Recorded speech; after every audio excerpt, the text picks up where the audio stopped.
Assalamualaikum warahmatullahi wabarakatuh. Alhamdulillahi rabbil alamin. Alhamdulillahi al-wahidul qahar, al-aziz al-ghaffar, muqawwirul laila 'alan nahar. Assalatu wassalam ala rasulillah nabiyil mustafa al-akhyar wa ala alihi wa ashabihi wa man sara ala nahjihi ila yaumil mahsyar. Asyhadu an la ilaha illallah wa asyhadu anna Muhammadan abduhu wa rasuluh. Wa qala ta'ala fil Qur'anil Karim, ya ayyuhalladzina amanu ittaqullaha haqqa tuqatih wa la tamutunna illa wa antum muslimun. Jamaah salat subuh Masjid Darussalam yang dimuliakan Allah Subhanahu wa taala.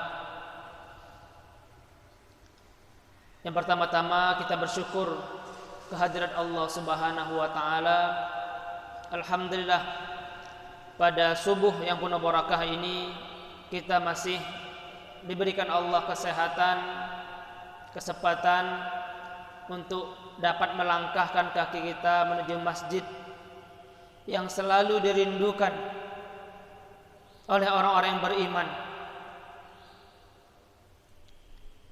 Dalam riwayat hadis bahwa salat subuh adalah salat yang paling berat, yang kadang-kadang banyak orang yang mampu di salat lainnya, di salat subuh dia tidak mampu untuk bisa bangun. Maka ketika kita bangun dapat melangkahkan kaki kita ke masjid, ini sebuah karunia yang besar yang diberikan Allah Subhanahu wa taala. Tentu ini disebut dengan iman. Kalaulah tidak dengan iman, mungkin kita sekarang masih di dunia maya, di alam tidur. Berat untuk melaksanakan ngambil air wudhu, dingin. Ini kalau tidak dengan iman, nggak sanggup kita bapak-bapak sekalian. Tapi dengan iman, kita berani meninggalkan kenikmatan tidur, suasana dingin kita tinggalkan, bergegas menuju masjid, menuju panggilan Allah Subhanahu wa taala. Semoga kita semua diberikan Allah keistiqomahan, kekuatan fisik yang senantiasa membawa kita, mendekatkan kita dan keluarga kita kepada Allah Subhanahu wa taala. Amin ya rabbal alamin. Kemudian salawat beserta salam kita limpahkan, kita curahkan kepada junjungan alam, imam para nabi, Nabi Muhammad sallallahu alaihi wasallam, dengan ucapan Allahumma salli ala Muhammad wa ala ali Muhammad wa ala alihi wa ashabihi ajma'in, amma ba'd. Bapak-bapak, ibu-ibu, jamaah salat subuh Masjid Darussalam yang dimuliakan Allah Subhanahu wa taala, tanpa terasa bahwa hari ini sudah masuk tanggal 15 Zulqa'dah. Artinya 15 hari lagi kita masuk bulan Zulhijjah. Yang di sana artinya tanggal 10 bulan Zulhijjah, seperti biasa, seperti tahun-tahun lalu, kita akan melaksanakan salah satu syiar Allah, syariat Nabi Muhammad SAW, yaitu Hari Raya Kurban, yang di dalamnya terdapat kurban. Kalau dalam bab fikih disebut dengan udhiyah, penyembelihan. Sering kalau terkenal di negara kita ini, Asia Tenggara, berkurban. Tentu terkait udhiyah atau kurban ini telah ada pada syariat nabi-nabi terdahulu. Dalam surah Al-Maidah disebutkan tentang cerita anak Adam, anak Nabi Adam, yaitu Qabil dan Habil. Idh qarraba qurbanan fatuqbila min ahadihima. Dia ini diceritakan bagaimana dua anak Nabi Adam telah melaksanakan kurban, disuruhlah di antara mereka berkurban. Habil berkurban dengan binatang ternak, tapi di sana tidak ada keikhlasan dan ketakwaan, cuma sekedar berkurban saja. Sedangkan Kabil berkurban dengan buah-buahan yang baik di sana. Dalam kisah kurban anak Nabi Adam ini, fatuqbila min ahadihima, kata Allah, salah satunya diterima, salah satunya ditolak. Walam yutaqabbal minal akhar, yang lainnya ditolak, satu diterima, satu ditolak. Innama yataqabbalullahu minal muttaqin, sesungguhnya kurban yang diterima Allah itu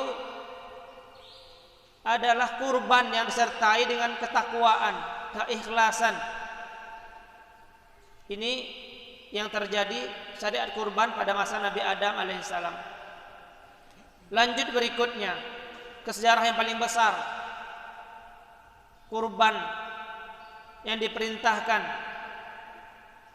Satu kejadian di Quran tentang bagaimana kisah Nabi Ibrahim ketika Allah wahyukan kepada dia dalam surat As-Saffat,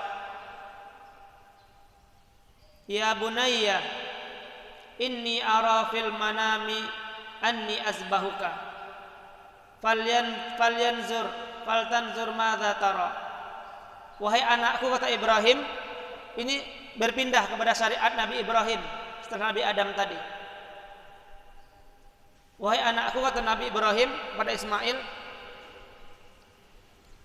Allah mewahyukanku melalui mimpi, aku diperintahkan untuk menyembelihmu. Apa pendapatmu, kata Nabi Ibrahim kepada Nabi Ismail. Apa kata Nabi Ismail? Ya abatif al, wahai ayahku, laksanakan. Kalau itu memang perintah Allah Subhanahu wa taala. Satajiduni insyaallah minas sabirin. Insyaallah aku akan mendapatiku termasuk orang-orang yang sabar. Artinya syariat berkurban ini sudah ada pada masa Nabi Adam, kemudian pada masa Nabi Ibrahim, dan disempurnakan pada masa Nabi Muhammad sallallahu alaihi wasallam. Dalam surat Al-Kautsar disebutkan, fasalli, firman Allah, fasalli li rabbika wanhar, salatlah li rabbika, untuk Allah Subhanahu wa taala, wanhar, dan sembelihlah hewan kurban pada hari An-Nahar. Banyak ulama tafsir menyebutkan, salah satunya riwayat dari Ibnu Abbas, disuruh sholat kemudian disuruh menyembelih hewan kurban. Keterangan ayat ini. Kemudian ada hadis lagi dari diriwayatkan oleh Imam Bukhari, juga terdapat dalam riwayat Imam Muslim, dari Anas ibnu Malik, qala dhaha Rasulullah sallallahu alaihi wasallam bikabsyain. Kata Anas ibnu Malik dalam riwayat hadis ini bahwa Rasulullah SAW pernah berkurban, udhiyah, menyembelih hewan kurban, yaitu bikabsyain, 2 domba yang gemuk besar, amlahaini, aqranaini, bertanduk. Qala, kata Anas, qala, aku melihat, ra'aituhu, aku melihat Nabi Muhammad SAW yadbahuha biyadihi, Nabi Muhammad menyembelih langsung dengan tangannya, kata Anas bin Malik. Wa ra'aituhu wadi'an qadamahu ala safahihima, dan aku melihat Nabi Muhammad meletakkan kakinya di atas kaki kambing tersebut, artinya motong secara langsung. Qala wasamma wa kabbara, kemudian Nabi menyebut nama Allah, bismillahirrahmanirrahim, kemudian kabbara, bertakbir. Inilah dalil dari Al-Quran dan hadis yang melengkapi syariat nabi-nabi sebelum Nabi Muhammad sallallahu alaihi wasallam yang terkait dengan syariat berkurban. Kurban itu sendiri disyariatkan pada tahun kedua Hijriyah, yang mana di sana berbarengan dengan disyariatkan juga Idain, Idul Fitri dan Idul Adha, rangkaian ibadahnya, sholatnya.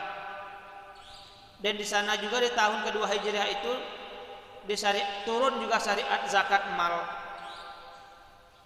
Kemudian berikutnya setelah sempurna turun syariat ini, maka berikutnya kita masuk ke pembahasan hukum daripada kurban itu sendiri. Kurban itu dari bahasa qoroba, kurban artinya dekat. Diharapkan secara definisi ini dengan berkurban orang itu mendekatkan diri kepada Allah Subhanahu wa taala. Syaratnya ikhlas, kemudian karena Allah Subhanahu wa taala, dengan syarat-syarat yang ditentukan oleh Nabi Muhammad sallallahu alaihi wasallam. Secara umum itu kurban. Adapun udhiyah, udhiyah adalah hewan sembelihan yang disembelih pada hari-hari tertentu.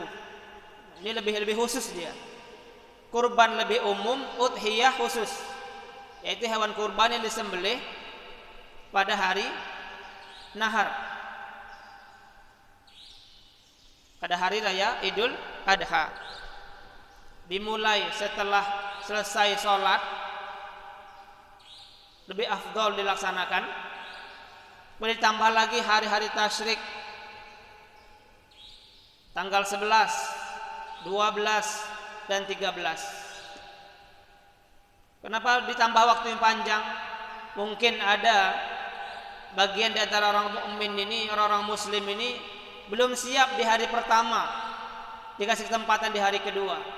Tanggal 11 mungkin belum siap juga. Ada kesiapan di hari ketiga, tanggal 12. Mungkin belum siap juga, dikasih kesempatan terakhir pada tanggal 13. Ini hari terakhir daripada penyembelihan kurban. Ketika bergantinya, masuknya malam, berganti hari, maka telah selesailah pelaksanaan udhiyah ini. Kalaupun mau udhiyah lagi tahun depan, jadi tidak ada panjang waktunya, cuman ada 4 hari. Begitu kata para ulama mazhab dalam kitab fikih. Kemudian hukum daripada udhiyah berkurban ini sendiri, pendapat pertama mengatakan wajib. Itu pendapat dari para ulama fikih. Salah satunya Abu Yusuf, Imam Sufyan As-Sauri, dan ada juga pendapat dari kalangan ulama Imam Malik. Landasan mereka mengatakan wajib, ada sebuah hadis. Qala Rasulullah sallam, man kana lahu sa'ah, barang siapa yang memiliki kemampuan, kata Nabi, kemampuan finansial untuk berkurban, walam yudhahi, tapi dia tidak mau melaksanakan kurban, fala yaqrabanna musallana, janganlah, kata Nabi, sekali-sekali mendekati tempat ibadah kami, kata Nabi. Hadis riwayat Ibnu Majah. Inilah landasan para ulama yang kami sebutkan tadi, mengatakan bahwa kurban ini wajib hukumnya melalui hadis Nabi yang diriwayatkan oleh Imam Ibnu Majah. Hukum yang kedua, nah ini mayoritas ulama mengatakan sunnah muakkadah. Hukumnya sunnah muakkadah, di bawah wajib, sunnah muakkadah, sunnah yang dianjurkan, yang dikuatkan. Di antara mayoritas ulama ini ulama Syafi'iyah, ulama Hanabilah, kemudian Abu Bakar, Umar bin Khattab, Kemudian Ibnul Munzir, ini mayoritas ulama mengatakan hukumnya sunnah muakkadah, hukum daripada berkurban. Rujukan dalil yang dipakai adalah hadis Nabi yang diriwayatkan oleh Imam Muslim. Qala Rasulullah sallallahu alaihi wasallam, "Iza ra'aitum al-hilal dzil hijjah wa arada ahadakum an yudhhiya." Jika kamu melihat bulan Zulhijjah, telah masuk bulan Zulhijjah, kata Nabi, wa arada, dan salah satu dari kalian ingin an yudhhiya, ingin berkurban, fal yumsik an sya'rihi wa azfarihi, rawahu Muslim. Maka janganlah untuk memotong rambut dan kuku. Dari hadis ini ada kalimat wa arada ahadakum an yudhhiya. Kalau di antara kalian ada yang ingin ini berarti tidak wajib. Kalau Nabi mengatakan wajib, tidak perlu kalimat arada, langsung saja fal yumsik. Jangan kalau kurban jangan potong rambut, potong kuku. Kalimat arada sini dipahami para ulama mazhab tadi, mayoritas ulama tadi mengatakan bahwa kurban dengan dalil ini kuat. Yang diriwayatkan Imam Muslim ini lebih kuat, mengatakan bahwa hukum kurban adalah sunnah muakkadah. Kemudian apa sandaran para ulama mazhab mayoritas tadi? Bahwa dalam riwayat dikatakan bahwa Abu Bakar dan Umar itu pernah tidak melaksanakan kurban selama setahun, bahkan 2 tahun. Kenapa kata pendapat Umar dan Abu Bakar? Khawatir kurbannya jadi wajib. Kalau wajib berarti memberatkan. Maka inilah sandaran para ulama, mayoritas ulama mengatakan hukumnya kurbannya sunnah muakkadah. Bapak, ibu-ibu jamaah salat subuh Masjid Darussalam yang dimuliakan Allah Subhanahu wa taala. Itulah tadi terkait dengan hukum daripada berkurban. Namun apabila dari 2 kategori pendapat ini, kalau orang itu sudah mampu finansialnya, sudah siap, maka tentu dia wajib jatuhnya. Tapi kalau orang itu untuk berusaha mulai segala sesuatu itu memang harus diniatkan. Kalau niat sudah tidak ada, susah rasanya Bapak Ibu sekalian. Kadang orang yang melihat orang kuliah, ketika dulu kita tamat SMA, membayangkan orang kuliah itu sulit. Harus buat makalah, harus membuat ini, buat itu, ngadap dosen, belum lagi buat skripsi. Belum lagi dibayang-bayangi katanya ada yang sampai 3 bulan belum siap skripsi, setahun belum siap skripsi. Kenapa? Oh, ternyata ketika kita kuliah nggak ada niat tadi. Ketika nggak ada niat, sulit kita mengerjakan makalah itu. Nggak siap-siap. Mengerjakan skripsi apalagi. Ini strata 1 ya. Tapi kalau ada niat, bahkan banyak mahasiswa Indonesia ini, baik di dalam negeri atau luar negeri, itu cepat mengerjakan skripsi strata 1. Bahkan ada salah satu ustadz kita, Ustadz Bakrun Syafi'i MA, itu cuma kurang lebih 1 bulan selesai mengerjakan skripsi S2-nya di Saudi Arabia, Jami'ah Imam Ibn Saud. Anak Indonesia pertama yang ketika itu selesai duluan mengerjakan tesis S2-nya. Artinya mungkin bapak-bapak juga mungkin ketika masa kuliah atau ibu-ibu pernah merasakan ini. Ketika ada niat, segala sesuatu itu mudah, terasa ringan.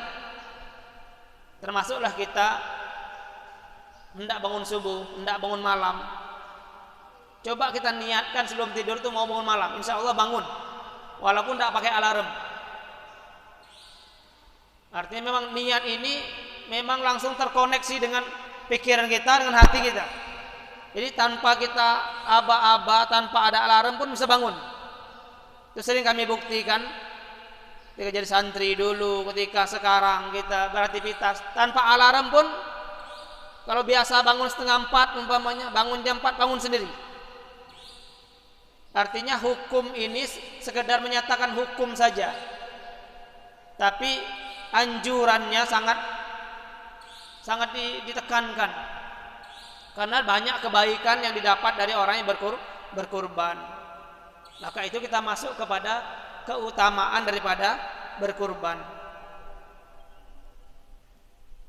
Bahwa ada hadis dari Ibnu Majah dari Aisyah, anna Rasulullah sallallahu alaihi wasallam qala ma amila ibnu Adam yauman nahri.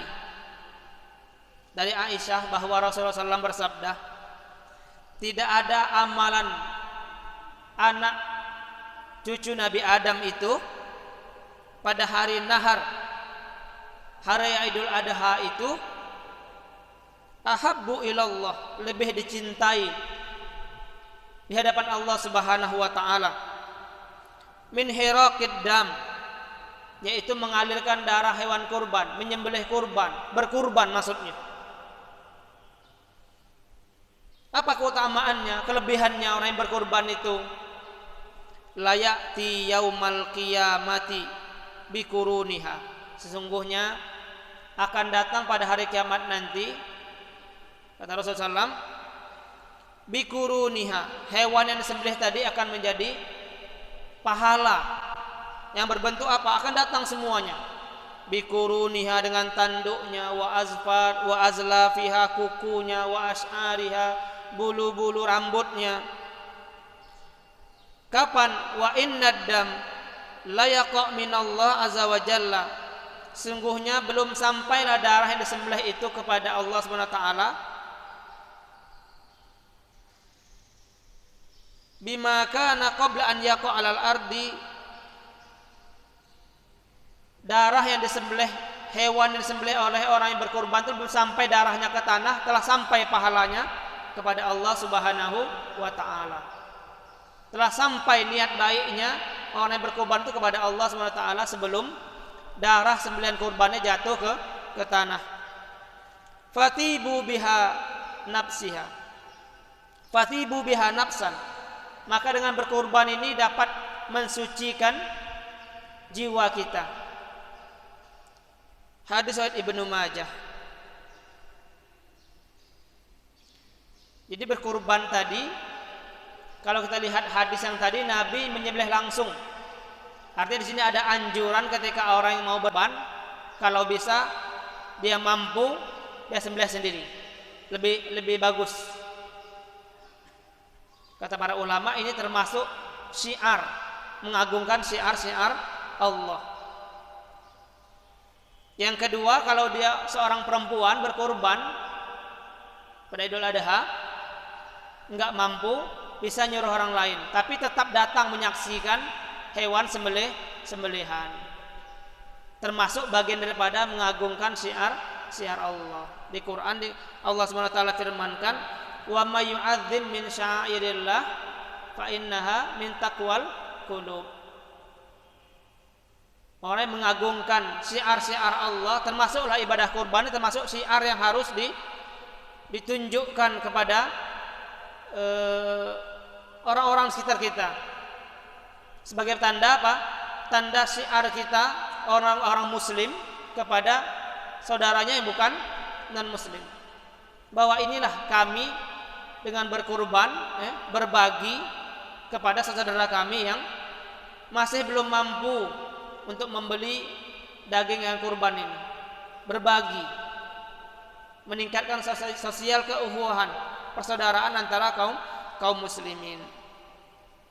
Kemudian pahala berkurban tadi dalam hadis Ibnu Majah ini, jadi semuanya, tidak ada yang tersisa. Kuku, rambut, tanduk dari hewan yang disembelih itu akan datang, akan jadi saksi dari kiamat nanti atas kurban yang kita sembelih ikhlas karena Allah Subhanahu wa ta'ala. Bukan sampai di situ saja, bahwa pelaksanaan kurban ini, ketika kita melaksanakan kurban ini, Salah satunya keutamanya adalah meneladani Nabi Ibrahim dan Nabi Ismail. Bagaimana cerita yang Allah sampaikan dalam surat As-Saffat tentang dialog antara Nabi Ibrahim dan Ismail. Ketika orang berkurban, orang akan merasakan ada sesuatu yang berat mungkin. Bagi orang yang mungkin sedang ekonominya sedang, ketika dia berkorban itu ada rasa yang berat, dia harus korbankan. Yang seharusnya dia bukan bisa beli yang lain, tapi dia taat kepada Allah, ikut perintah Nabi, melaksanakan syiar Allah, maka dia prioritaskan berkorban. Ketika melihat sembelihan hewan itu, nah disinilah kita dapat merasakan bagaimana Nabi Ibrahim merelakan ketika itu, merelakan hatinya ketika anaknya diperintahkan untuk disembelih. Ada pengorbanan di sini, pengorbanan besar yang dapat kita ambil, yaitu keikhlasan, kemudian baru ketakwaan kepada Allah Subhanahu wa ta'ala. Nabi Ibrahim yang dipinta anak. Kalau kita tidak, yang dipinta apa Pak? Hewan kurban. Kenapa anak? Anak inilah yang paling disayang. Orang menikah itu kan tujuannya salah satunya apa? Pingin punya keturunan soleh dan soleha. Maka dalam Quran yang dipinta Allah pada Nabi Ibrahim itu anaknya. Nah, ini sangat berat. Kadang-kadang ada orang di sekolah anaknya mungkin diganggu, mungkin ada anaknya terjadi sesuatu kecelakaan atau semacamnya. Orang udah waspada. Hati sudah ada enak, apa-apa ada enak. Pengen cepat ketemu anaknya di rumah sakit, pengen lihat apa kondisinya. Inilah kecintaan seorang itu kepada anak. Maka Nabi Ibrahim diuji dengan disuruh menyembelih anaknya. Maka kita tidak seperti itu. Syariat Nabi Muhammad ini melengkapi dua syariat tadi. Lebih dikhususkan, lebih dikuatkan bahwa yang disembelih diminta adalah hewan kurban. Kalau hewan kurban itu berbentuk sapi dengan kerbau dan unta, maka dibolehkan 7 orang. Kalau kambing 1 orang. Yang mana lebih afdol? Yang paling banyak dagingnya. Yang paling banyak dagingnya. Kalau kambing domba Garut itu kan besar. Kalau itu banyak dagingnya dibanding sapi satu kecil kurus lagi kan, lebih baik domba. Tapi kalau sapi limosin besar dagingnya sampai ratusan kilo, tonan bahkan, maka kita prioritaskan sapi, kita prioritaskan lebih afdolnya dibanding kambing yang kurus kecil tadi. Nah, ini kebalikannya. Maka afdol di sini adalah apa? Yang mana yang banyak dagingnya, yang bisa memberikan banyak manfaat. Nah, inilah keutamaan salah satunya ibadah kurban adalah memberikan manfaat kepada saudara kita muslim lainnya. Memberikan manfaat. Enggak ada dari hidup kita ini kecuali yang kita cari adalah bermanfaat untuk orang lain. Kata Nabi, man tala umruhu wa hasuna amaluhu. Khairun nas man tala umruhu wa hasuna amaluhu.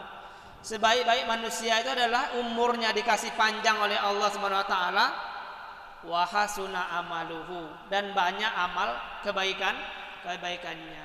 Inilah salah satu termasuk kebaikan yang banyak yang pingin kita sebarkan, yang pingin kita syiarkan, yang pingin kita tunjukkan kepada orang-orang di sekitar kita bahwa berkurban ini bukan sekedar hanya penyembelihan biasa, tapi banyak nilai kebaikan, nilai keikhlasan, nilai berbagi. Ini yang ingin kita tunjukkan melalui syariat Nabi Muhammad sallallahu alaihi wasallam.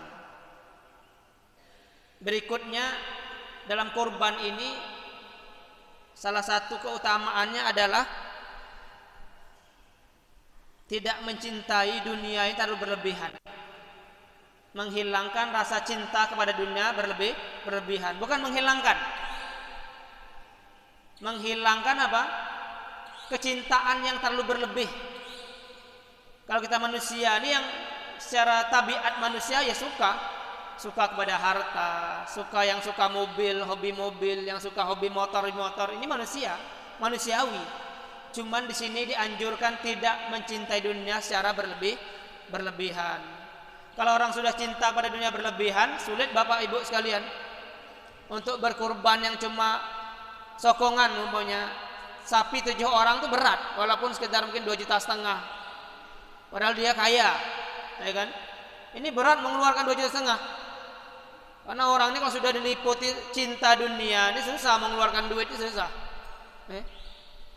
Jangan bilang orang kaya semakin baik. Ada juga orang kaya itu semakin kaya semakin pelit. Karena apa? Karena cinta dunia. Kok ada di sekitar kita orang kaya baik? Nah ini dia nggak cinta dunia. Dia mungkin baca buku, baca sejarah tentang sahabat Nabi, bagaimana tidak cinta dunia itu terlalu. Mungkin kita lihat sedikit bagaimana Abdurrahman bin Auf ketika berlewatan berpas-pasan dengan para sahabat. Ini mungkin contoh gimana para sahabat dulu, salah satunya saja. Kata sahabat Abdurrahman bin Auf, Nabi menyampaikan bahwa Anda masuk surga paling belakangan. Abdurrahman bin Auf datang balik lagi, benar, iya, datang kepada Nabi, ya Rasulullah, tadi saya mendengar ada seorang sahabat mengatakan bahwa saya ini orang kaya dan masuk surga paling belakangan. Kata Nabi, iya, kamu masuk surga paling belakangan. Karena apa? Karena harta-hartamu tuh banyak, dihisapnya lama. Jadi gimana caranya supaya saya cepat masuk surga? Ya kata Nabi, kamu jadi orang miskin. Ya sudah, kata Abdurrahman bin Auf, barang-barang niaga saya yang sekarang sedang berangkat menuju Syam dan balik ke arah Mekah di sini, ini barang dagangan semua nih. Truk-truk semua kalau sekarang mungkin penuh barang dagangannya. Kata Nabi, kata Abdurrahman bin Auf, saya infakkan semuanya untuk ke Baitul Mal. Ternyata para sahabat Nabi itu begitu keimanannya. Mungkin kita tidak terlalu bisa dekat dengan itu. Setidaknya apa? Kita bisa berkurbanlah tiap tahunnya. Dengan tadi, tentu dengan niat. Insya Allah kalau dengan niat semuanya akan mudah. Mungkin bisa nabung tiap bulan, dicicil tiap bulan, dikit-dikit. Dan dalam jangka setahun itu insya Allah bisa. Tergantung niat kitanya. Kalau kita mau insya Allah, Allah mudahkan. Mungkin hanya itu yang dapat kami sampaikan pada pertemuan subuh ini terkait dengan kurban beserta hukumnya, kemudian keutamaannya. Semoga Allah SWT memberikan kita keberkahan selalu, kemudian bermanfaat bagi kita semuanya. Kurang dan lebih mohon maaf. Wa akhiran, wassalamualaikum warahmatullahi wabarakatuh.